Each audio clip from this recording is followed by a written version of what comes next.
ಏನ್ ಇದ್ರ ಲಕ್ಕಮೂರು ಊರಿಂದ ಕಡ್ಲೆಕಾಯಿ ತಲುಪಿಸ್ಬಿಡಿ ಅಂತ ಹೇಳಿದ್ರು, ಅದಕ್ಕೆ ತಂದಿದ್ದೀವಿ ಸರ್. 4 ಮೂಟೆ ನಾವು. ಹೌದು, 4 ಮೂಟೆ ಕೊಡಕ್ಕೆ ಹೇಳಿದ್ರು ಸರ್. ಏನಕ್ಕೆ ಇಷ್ಟೊಂದು? ಮಳೆ ಬೆಳೆ 2 ಆಗಿದ್ರೆ ಕಳಿಸ್ಕೊಡ್ತಾರೆ. ಅಯ್ಯೋ, ಹಾಗಂತ ಇಷ್ಟೊಂದು ಕಡ್ಲೆಕಾಯಿನ ಏನ್ ಮಾಡೋದು? ಅವರೇ ಮಾರ್ಬಿಟ್ಟು ದುಡ್ಡು ಮಾತ್ರ ಕಳ್ಸಿದ್ರೆ ಆಗ್ತಿದ್ದಪ್ಪ. ವಯಸ್ಸಾದವರು ಪಾಪ ಏನೋ ಪ್ರೀತಿ ಇಟ್ಟು ಕಳಿಸಿದಾರೆ. ನೀನ್ ಯಾವತ್ತಾರು ಅವ್ರಿಗೆ ವಯಸ್ಸಾಗಿದೆ ಔಷಧಿಗೋ ಮಾತ್ರೆಗೋ ಅಂತ ದುಡ್ಡು ಕಳಿಸಿದ್ದೀರಾ? ನೆನಪಿದೆಯಾ ನಿನಗೆ? ಕಳಿಸೋದ ಬಗ್ಗೆ ಯಾವತ್ತಾರು ಯೋಚನೆ ಆದ್ರೂ ಮಾಡಿದ್ಯಾ? ಈ ವಯಸ್ಸಿನಲ್ಲಿ ಅವರು ಇದನ್ನ ಮಾರ್ಕೆಟ್ ತಗೊಂಡೋಗಿ ಹಾಕಿ ಮಾರಿ ಆ ದುಡ್ಡು ತಗೊಂಡ್ಬಂದು ನಿಂತಿದೆಯಲ್ಲ ಕತೆ ದುಡ್ಡು ಕಳಿಸ್ಬೇಕಲ್ಲ. ನಾನೇ ಕತೆ ಹಾಕ್ತೀನಿ. ನಾನೇ ಆನೆ ಬಿಳಿಯಾನೆ ಚೆನ್ನಾಗಿ ತಿಂತೀಯ. ವಯಸ್ಸು ಆಗ್ತಾ ಆಗ್ತಾ ಮನುಷ್ಯನ ಮೆದ್ಲು ಪಕ್ವ ಆಗ್ಬೇಕು ಕಣೆ. ಪಕ್ವ ಮನುಷ್ಯ ಮಾಡ್ಬೇಕು, ಲಕ್ವ ಹೊಡೆದಂಗ ಆಗ್ಬಾರ್ದು. ಕುಂಭಕರ್ಣೆ ಹೋಗಿ ಬಿಡಪ್ಪ. ಸಕ್ಕರೆ ಗುಣ ಎಂತದ್ದು ಅಂತ ಗೊತ್ತಿದ್ದು ನೀನ್ ಯಾಕಪ್ಪ ನೀನ್ ಆರೋಗ್ಯ ಹಾಳು ಮಾಡ್ತೀಯ? ಇನ್ಮೇಲೆ ನಮ್ಮ ಮನೇಲಿ ಕಡ್ಲೆಕಾಯಿ ಪುಡಿ, ಕಡ್ಲೆಕಾಯಿ ಸಾರು, ಕಡ್ಲೆಕಾಯಿ ಪಲ್ಯ, ಕಡ್ಲೆಕಾಯಿ ಮಸಾಲ, ಕಡ್ಲೆಕಾಯಿ ಚಟ್ನಿ ಎಲ್ಲ ಕಡ್ಲೆಕಾಯಿ ಇದೆ. ಅನ್ನ ಯಾಕೆ ಬಿಟ್ಬಿಟ್ಟೆ? ಅದನ್ನು ಕಡ್ಲೆಕಾಯಿ ಎಲ್ಲ ಮಾಡಿ ಇಷ್ಟಿಷ್ಟ ಹಾಕೊಂಡು ತಿನ್ನ ಎಲ್ಲರೂ. ಚೆನ್ನಾಗಿದೆ. ಆಯ್ತು, ಇನ್ಮೇಲೆ ನೀವು ಒಬ್ರು ಮಾಡಕ್ಕೆ ಹೇಳ್ಬಿಟ್ಟು ಹೊಸ ಹೆಸರು ಕಡ್ಲೆಕಾಯಿ ಎಲ್ಲ ಅಂತ. Hi everyone, what is this? ಮೂಟೆ ಜೊತೆ ಮೀಟಿಂಗ್ ಅದೇ ನಿಮಿಷ ಕಡೆ. ಓ ಬಾಬಾ, ಏನು ಕಡ್ಲೆಕಾಯಿ ಕಣಮ್ಮ, ಶೇಂಗಾ ಅಂತ ಉತ್ತರ ಕರ್ನಾಟಕ ಕಡೆ. ಎಷ್ಟು ಚೆನ್ನಾಗಿದೆ ಸ್ಮೆಲ್. ಅಯ್ಯಯ್ಯ, ಅದೇನ್ ಮಲ್ಗೆ ಸ್ಮೆಲ್ ನೋಡಕ್ಕೆ. ಶೇಂಗಕ್ಕೂ ಅದರದ್ದೇ ಆದ ಸ್ಪೆಷಲ್ ಸ್ಮೆಲ್ ಇರುತ್ತೆ ಕಣೆ. ಮಣ್ಣಿನ ಸುಗಂಧ ಅದು ಎಷ್ಟು ಚೆನ್ನಾಗಿರುತ್ತೆ ನೋಡು. ಆ ಹಳ್ಳಿ ಮಣ್ಣಿದೆಯಲ್ಲ, ಅದರಿಂದ ಬಂದಿರಿಂದ ಮಣ್ಣು ಒಳಗಡೆ ಇರೋದ್ರಿಂದ ತುಂಬಾ ಅದರದೇ ಸುಗಂಧ ಇರುತ್ತೆ. ಗಮ್ಮಂತಿರುತ್ತೆ ನೋಡು, ಎಷ್ಟು ಚೆನ್ನಾಗಿರುತ್ತೆ. ಆಮೇಲೆ ಶ್ರುತಿ, ನೀವು ಹಾಕೋತಿಲ್ಲ ಸೆಂಟು, ಅದಕ್ಕಿಂತ ನಿಜವಾಗ್ಲೂ ಒಳ್ಳೆ ಸೆಂಟ್ ಅಮ್ಮ, ಚೆನ್ನಾಗಿರುತ್ತೆ ವಾಸನೆ. ಬರ್ಫಿ ರೆಸಿಪಿ ಕಲ್ತ್ಕೊಂಡು ಇದೊಂದು ಒಳ್ಳೆ ಡಿಶ್ ಮಾಡ್ತೀನಿ. ನಾನು ಸ್ವಲ್ಪ ತಗೊಂಡೋಗ್ತೀನಿ. ಮಾವ, ನಾನು ಅಷ್ಟೇ ಒಮ್ಮಂಗೋಸ್ಕರ ತಗೊಂಡೋಗ್ತೀನಿ. ಆಯ್ತಮ್ಮ, ಬೇಕಾದಷ್ಟಿದೆ, ನಾನು ಆವತ್ತು ತಗೊಂಡೋಗು. Thank you. ನಾನು ತಗೋತೀನಿ. ಹೇಗಿದ್ರೆ 100 ರೂಪಾಯಿ ಕಸ್ಟಮರ್ಸ್ ಬರ್ತಾರಲ್ಲ, ಕುಕ್ಕರ್ ತಗೊಂಡ್ರೆ ಕಡ್ಲೆಕಾಯಿ ಸಿಪ್ಪೆ ಸಮೇತ ಫ್ರೀ, ಮಿಕ್ಸಿ ತಗೊಂಡ್ರೆ ಕಡ್ಲೆಕಾಯಿ ಸಿಪ್ಪೆ ಸುಳಿದ್ ಫ್ರೀ. ಇದೀಗ ಕಡ್ಲೆಕಾಯಿನ ಫ್ರೀ ಕೊಡೋ ದೊಡ್ಡ ಅಂಗಡಿ ಓನರ್ ನೀನು ಒಬ್ಬನೇ ಇರ್ತಾರಲ್ಲಪ್ಪ. ನೀನವ್ರೆ, ನಿಮ್ ಗಂಡನ್ ಹೇಳಿ ನನ್ ಗಂಡನ್ನ ದಡ್ಡ ಅಂತೆಲ್ಲ ಕರಿಬಾರ್ದು ಅಂತ. ಆಯ್ತು ಬಿಡವಾ. ಹೋಗಿ ಬಿಡು ಮನೋಜ. ಅಷ್ಟು ದೊಡ್ಡ ಅಂಗಡಿಯಲ್ಲಿ ಕಡ್ಲೆಕಾಯಿ ಮಾರಿ ನೀನ್ ಯಾಕೆ ಕೆತ್ತಸ್ರು ತಗೋತಿಯಾ? ನಾನೇ ಇಲ್ಲಿ ಅಕ್ಕಪಕ್ಕವ್ರಿಗೆ ಮಾರಿ ಆ ದುಡ್ಡನ್ನ ನಿನಗೆ ಕೊಡ್ತೀನಿ, ಸರಿನಾ? ಹಳ್ಳಿ ಜಮೀನಲ್ಲಿ ಬೆಳೆದಿನ ಪ್ರೀತಿಯಿಂದ ನಮ್ಮ ಮನೆ ಕಳ್ಸಿರೋ ದವಸ ಧಾನ್ಯನ ಮಾರ್ಕೊಡ್ತೀನಿ ಅಂತ ದುರ್ಗತಿ ನಮಗೆ ಬಂದಿದೆ. ಒಬ್ರು ಕಲಿಯೋಳೆ ಬೇಕು ಅಂದ್ರೆ ದಾನ ಮಾಡ್ಲಿ. ಒಂದ್ 4 ಜನಕ್ಕೆ ಇದು ನಮ್ಮೂರ್ ಬೆಟ್ಟದ ಅಂತ ಹೇಳ್ಬಿಟ್ಟು ಕೊಡ್ಲಿ, ಅವ್ರು ಟೇಸ್ಟ್ ಮಾಡ್ಲಿ. ಅದನ್ನ ಬಿಟ್ಬಿಟ್ಟು ಮಾರೋದಲ್ಲ ಚೆನ್ನಾಗಿರೋ. ನಿಂಗೆ ಯಾರು ಕೇಳಿದೀಗ? ನಮ್ಮನ್ನ ಯಾರು ಕೇಳಿಸ್ತಾರೆ, ನಮ್ಮಷ್ಟೇ ನಾವು ಮಾತಾಡ್ತಾನೆ ಇರ್ತೀವಿ. ನಾನ್ ಸ್ವಲ್ಪ ಕಡ್ಲೆಕಾಯಿ ತಗೊಂತೀನಿ. ಏನಿಕ್ಕೋ, ಹೂ ಕಟ್ತಾ ಕಟ್ತಾ ಮುಕ್ಕಕ್ಕ ಅಥವಾ ಹೂ ಕಟ್ಟವ್ರಿಗೆಲ್ಲ ಕೊಟ್ಟು ಮುಗ್ಸಾಕ? ಒಂದೇ ಒಂದ್ ಬಾಕ್ಸ ಕೊಡ್ತೀನಿ, ಕೂತ್ಕೊಂಡ್ ಮುಕ್ಕು. ಆ ಒಂದೇ ಒಂದ್ ಬುಕ್ಸ ನೀನೇ ಒಂದ್ ಮೂಲೆ ಕೂತ್ಕೊಂಡು ಮುಕ್ಕು. ಎಷ್ಟು ತಗೊಂಡೋಗಿ ಬಿಡೆ. ಅವ್ರ ಮನೆ ಕೊಡೋಕೇನು ತಪ್ಪೇನೋ, ಕೊಡಿ ಬಿಡು. ಶ್ರುತಿ ಅವ್ರ ತಾಯಿ ಕೊಡ್ತೀನಿ ಅಂತ ಬಾಯಿ ಮುಚ್ಚು ನಿಂತಿದೆ. ಅಯ್ಯೋ, ಅವ್ರು ಶ್ರೀಮಂತರು, ಆಗಾಗ ಕೊಟ್ಟು ತಗೊಂಡು ಮಾಡ್ತಿರ್ಬೇಕು. ಮುಖಕ್ಕೆ ಕಡ್ಲೆಕಾಯಿ ಕೊಟ್ಟು ನೆಕ್ಕಿಗೆ ನೆಕ್ಲೆಸ್ ಇಸ್ಕೊತಾರೆ. ನೀ ಸ್ವಲ್ಪ ಸುಮ್ಮನೆ ಇರ್ತೀರಾ? ನಾನು ನನ್ಗೋಸ್ಕರ ಕೇಳಿಲ್ಲ, ಕೃಷ್ಣಿ ಕಡ್ಲೆಕಾಯಿ ಇಷ್ಟ ಅಲ್ವಾ, ಅದಕ್ಕೆ ಅವನಿಗೋಸ್ಕರ ತಗೊಂಡೋಗ್ ಕೊಡೋಣ. ಕೊಡೋಣ ಕಡೆ, ಒಳ್ಳೆ ಐಡಿಯಾ. ಅವ್ನು ನೋಡ್ದಂಗಾಗತ್ತೆ. ಸರಿ, ಏನೋ ಒಂದ್ ಮಾಡಿ. ಅಮ್ಮ ಮೇಡಮ್ಮ, ಹುಟ್ಟೆ ಚೊಡ್ತೀನಿ, ಅದಕ್ಕೆ ಒಂದು ಆಧಾರ ಮಾಡಮ್ಮ. ರೆಡಿ ಇದೆ, ಬನ್ನಿ ಮಾವ. ದಿನ ನರ್ಸ್ ಮನೆಗ್ ಬಂದು ನಿನ್ನ ನೋಡ್ಕೋತಿದ್ದಾರೆ ತಾನೆ? ಬರ್ತಾ ಇದ್ದಾರಮ್ಮ. ನರ್ಸ್ ಬರೋದ್ರಿಂದಾನೆ ನಾನ್ ಸ್ವಲ್ಪ ಧೈರ್ಯವಾಗಿದ್ದೀನಿ. ಸರಿ, ಆದಷ್ಟು ಬೇಗ ನಾನು ಬಿಡುವು ಮಾಡ್ಕೊಂಡು ನಿನ್ನ ನೋಡೋದಕ್ಕೆ ಬರ್ತೀನಿ. ಹಾಗೆ ಇನ್ನೊಂದ್ ವಿಷಯ, ಹೂನಮ್ಮ, ಯಾವ್ದೇ ಕಾರಣಕ್ಕೂ ಕೃಷ್ಣ ಅವ್ರ ಮುಂದೆ ಕಾಣಬಾರ್ದು. ಹೇಗಮ್ಮ ಸಾಧ್ಯ? ಸಾಧ್ಯ ಆಗ್ಬೇಕಮ್ಮ. ಅವರು ಕೃಷ್ಣ ದತ್ತ ತಗೋಬೇಕು ಅಂತ ಅವ್ರು ಯೋಚನೆ ಮಾಡ್ತಿದ್ದಾರೆ, ಅದಾಗ್ಬಾರ್ದು. ಅಣ್ಣ, ಒಂದ್ ಕೆಲ್ಸ ಮಾಡು, ಪಕ್ಕದ ಬೀದಿ ನೇತಾಡ್ತಾ ಇದಾರಲ್ಲ, ಅವ್ರ ಮನೆಗೆ ಕೃಷ್ಣ ಕಳಿಸ್ಬಿಡು. ಇನ್ನೊಂದ್ ವಿಷಯ, ನಿನಗ್ ಒಳ್ಳೇದ್ ಮಾಡ್ತಾರೆ ಅಂತ ನೀನು ಅವ್ರ ಮುಂದೆ ಸತ್ಯನ ಬಾಯ್ ಬಿಟ್ಬಿಟ್ಟಿಯಾ. ಸಾಧ್ಯ ಆದ್ರೆ ಅವ್ರು ಮತ್ತೆ ಅಲ್ಲಿ ಬರ್ದಿರೋ ಹಾಗೆ ಏನಾದ್ರು ಮಾತಾಡಿ ಅವ್ರನ್ನ ಅಲ್ಲಿನ ಕಳಿಸ್ಬಿಡು. ಸರಿಮ್ಮ, ನಾನ್ ನೋಡ್ಕೋತೀರಿ. ಏನ್ ಬರೀಬೇಡ. ಇದು ಬಿಸಿ ಇದೆ ಅಂತ ನೋಡು. ಏನ್ ಶ್ರುತಿ, ತಗೊಳ್ಳಿ.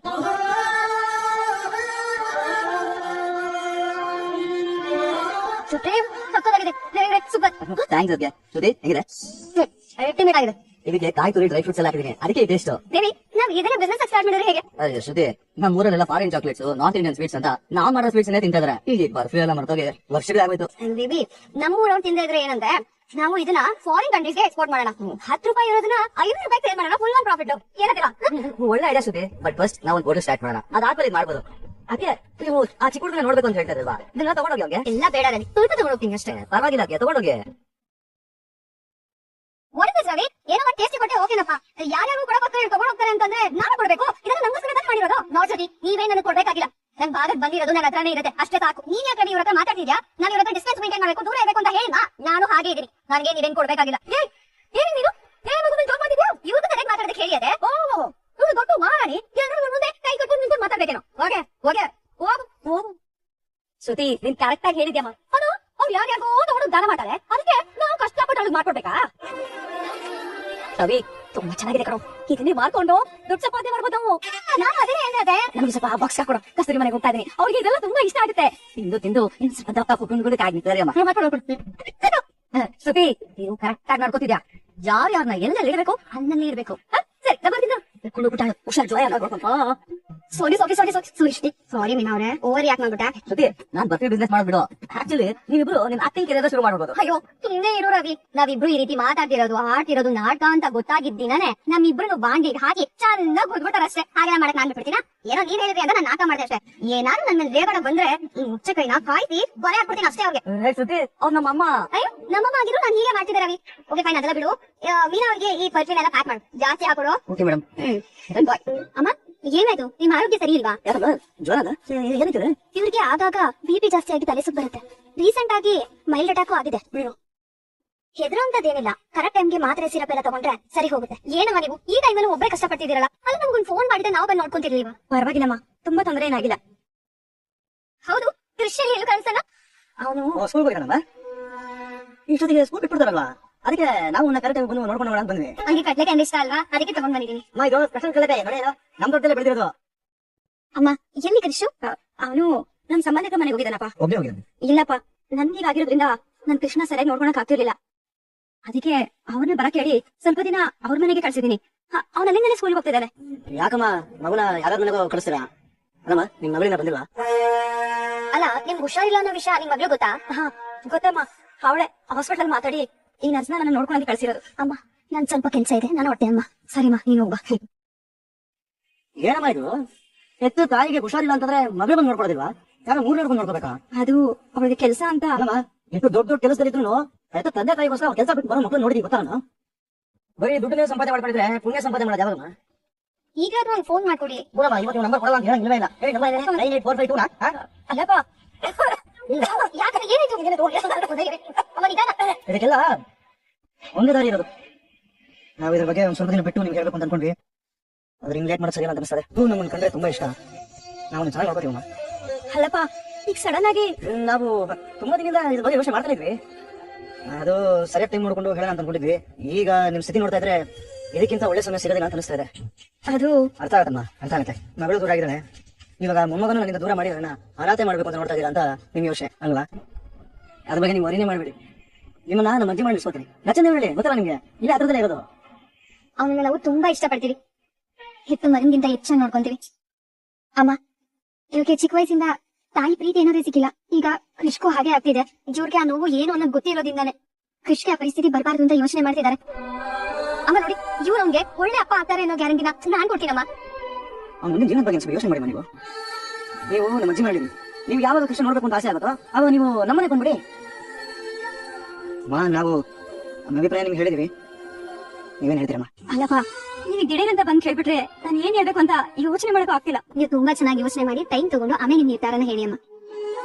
ಆರೋಗ್ಯದ ಕಡೆ ಗಮನ ಕೊಡಿ, ರೆಸ್ಟ್ ಮಾಡಿ ನಾವಿನ್ ಹೊರಡ್ತೀವಿ.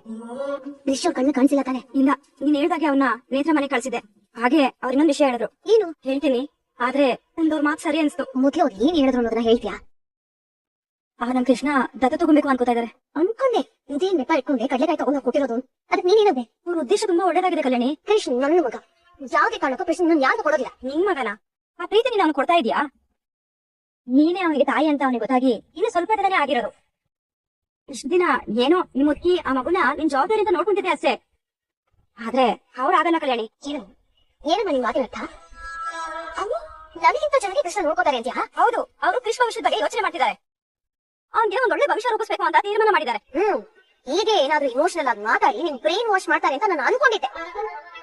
ಕೃಷ್ಣ ಹೆತ್ತ ತಾಯಿ ನಾನು, ಅವನ ಮೇಲೆ ಸಂಪೂರ್ಣ ಅಧಿಕಾರ ಇರೋದು ನನಗೆ. ನಿನಗೆ ಯಾವ ಅಧಿಕಾರವೂ ಇಲ್ಲ. ಏಯ್ ಸಾಕು ನಿಲ್ಸೆ.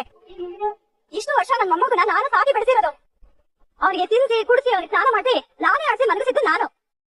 ನನಗೆ ಅವನ ಅಧಿಕಾರ ಇಲ್ಲ ಅಂತ ಇದೆಯಾ?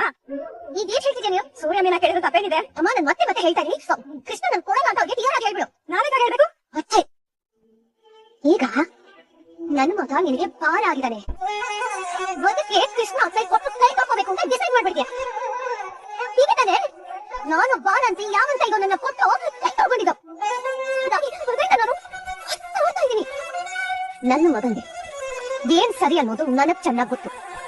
ನಿನಗೇನ್ ಹೇಳ್ತೀನೋ ಅದನ್ನ ಮಾತ್ರ ಮಾಡು. ಅವ್ರು ಮತ್ತೆ ಮನೆಗ್ ಬಂದ್ರೆ ಕೃಷ್ಣ ದತ್ತ ಕೊಡೋದಕ್ಕೆ ಆಗಲ್ಲ ಅಂತ ನೀನೇ ಹೇಳ್ತೀಯ.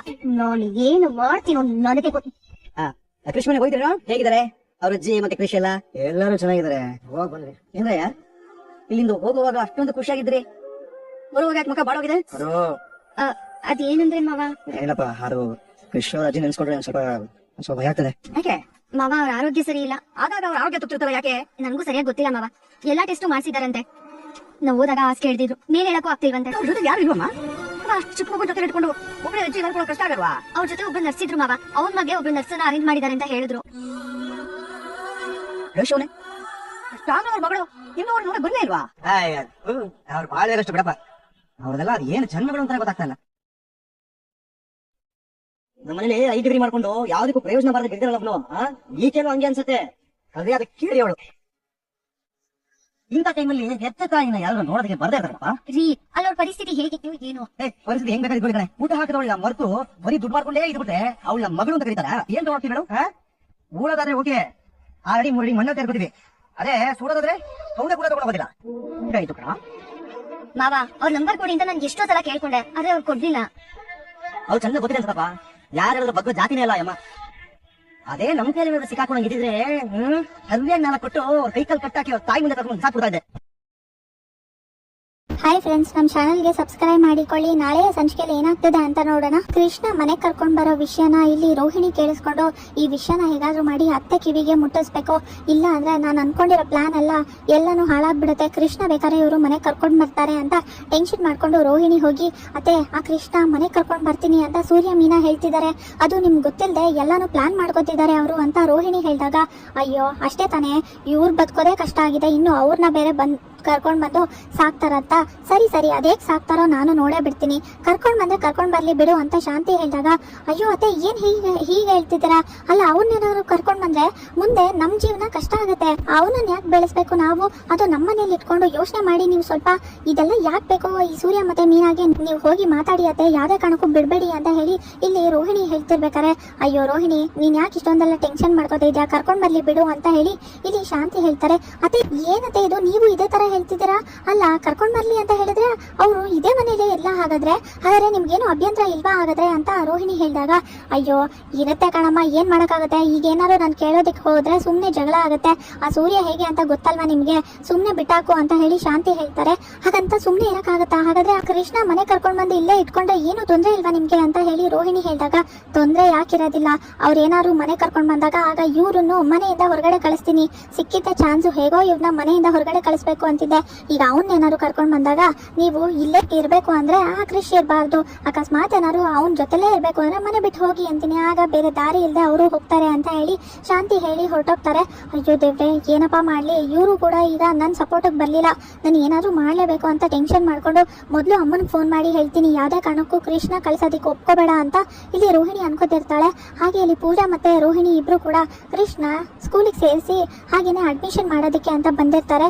ಆಗ ಈ ಸ್ಕೂಲಿಗೆ ಸೇರ್ಸೋದೇ ಒಳ್ಳೇದು ಕಣೆ, ಯಾಕಂದ್ರೆ ನಮ್ಮ ಏರಿಯಾ ಹತ್ರ ಯಾವ್ದಾದ್ರು ಸ್ಕೂಲಿಗೆ ಸೇರಿಸ್ಬಿಟ್ರೆ ಆಮೇಲೆ ಮುಗ್ದೆ ಹೋಯ್ತು ಕತೆ. ಆ ಸೂರ್ಯ ಮೀನ ನೋಡಿದ್ರೆ 3 ಹೊತ್ತು ಕ್ರಿಶ್ಗೆ ಅಂಟ್ಕೊಂಡೇ ಇರ್ತಾರೆ, ಆಮೇಲೆ ನನಗ್ ತೊಂದರೆ ಆಗುತ್ತೆ ಬಂದು ಹೋಗೋದಕ್ಕೆ. ಅದಕ್ಕೋಸ್ಕರ ದೂರ ಇರ್ಲಿ ಅಂತ ಇಲ್ಲೇನೆ ಮನೆ ಮಾಡಿ ಇಲ್ಲೇನೆ ಕ್ರಿಶ್ ಮತ್ತೆ ಅಮ್ಮನ್ನ ಇರಿಸ್ತೀನಿ ಅಂತ ರೋಹಿಣಿ ಹೇಳ್ತಿರ್ತಾಳೆ.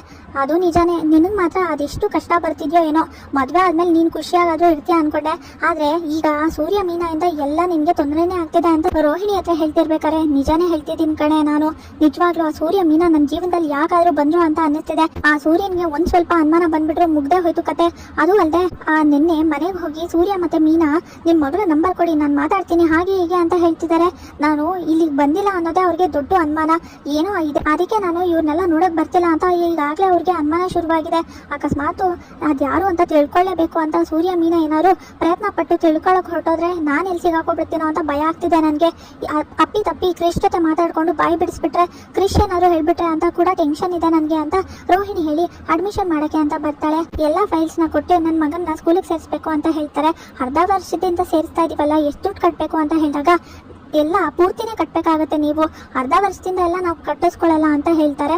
ಅಲ್ಲ ಮೇಡಮ್, ನಾವು ಅರ್ಧ ವರ್ಷದಿಂದಾನೇ ತಾನೇ ಸ್ಕೂಲಿಗೆ ಕಳಿಸ್ತಾ ಇರೋದು, ಇಷ್ಟು ದಿನ ನಾವು ಕಳಿಸಿಲ್ಲ ಅಂದಮೇಲೆ ನೀವು ಅರ್ಧ ಫೀಸ್ನ ಕಟ್ಟಿಸ್ಕೋಬೋದಲ್ವಾ ಅಂತ ಹೇಳಿ ಪೂಜಾ ಹೇಳಿದಾಗ, ಯಾಕೆ ಸರಿ ಆಯ್ತು, ಹಾಗಾದ್ರೆ ನಾವು ಕೂಡ ಎಕ್ಸಾಮ್ಸ್ ಬರಿಬೇಕಾದ್ರೆ ಅರ್ಧ ಮಾರ್ಕ್ಸ್ ಕೊಟ್ರೆ ಆಗ ನೀವು ಒಪ್ಕೋತೀರಾ? ಇಲ್ಲ ತಾನೇ, ಅದೇ ತರಾನೇ ಇದೂ ಕೂಡ ಅಂತ ಹೇಳಿ ಇಲ್ಲಿ ಟೀಚರ್ ಹೇಳಿದ ತಕ್ಷಣ, ಅಯ್ಯಯ್ಯೋ ಹಾಗೆಲ್ಲ ಏನು ಮಾಡಬೇಡಿ, ಫುಲ್ ಫೀಸ್ ಎಲ್ಲದನ್ನು ಕಟ್ಟಲೇಬೇಕಾಗತ್ತೆ, ನಾವೇನು ಮಾಡೋಕ್ಕಾಗೋದಿಲ್ಲ. ಅಲ್ಲ ನೀವು ಹೇಳಿದಾಗೆಲ್ಲ ನಾವು ಒಪ್ಕೊಳಕ್ಕಾಗಲ್ಲ, ಅರ್ಥ ಮಾಡ್ಕೊಳ್ಳಿ ಮೇಡಮ್ ಅಂತ ಹೇಳಿ ಇಲ್ಲಿ ಟೀಚರ್ ಹೇಳಿದಾಗ ತುಂಬಾ ಓವರ್ ಆಗಿ ಮಾತಾಡ್ತಿದ್ದಾಳೆ ಕಣೆ ಇವಳು ಅಂತ ಹೇಳಿ ಪೂಜಾ ಹೇಳ್ತಾಳೆ. ಸುಮ್ಮನೆ ಇರೆ, ಈಗೆಲ್ಲ ಮಾತಾಡ್ಬೇಡ ನೀನು. ಆಮೇಲೆ ಸದ್ಯ ಹೇಗೋ ಇಲ್ಲಿ ಖಾಲಿ ಇದೆಯಲ್ಲ, ಅಕಸ್ಮಾತ್ ನಮ್ಗೆ ತೊಂದರೆ ಆಗೋದು, ಇಲ್ಲೂ ಬೇಡ ಆಗಲ್ಲ ಅಂತ ಅಂದ್ಬಿಟ್ರೆ ಕಷ್ಟ ಆಗುತ್ತೆ. ಸುಮ್ಮನೆ ಇರು, ಇದು ಮನೆಗೂ ಕೂಡ ಹತ್ರದಲ್ಲಿದ್ದೆ, ಹಾಗೆ ನಾನು ಕೂಡ ಬಂದು ಹೋಗ್ಬೋದು ಅಂತ ರೋಹಿಣಿ ಮಾತಾಡ್ತಿರ್ತಾಳೆ. ಆಗ ಏನ್ ಮೇಡಮ್ ಏನ್ ಮಾಡ್ಬೇಕು ಅನ್ಕೊಂಡಿದ್ದೀರಾ, ಕಟ್ತಿರೋ ಇಲ್ವೋ ಅಂತ ಹೇಳಿದಾಗ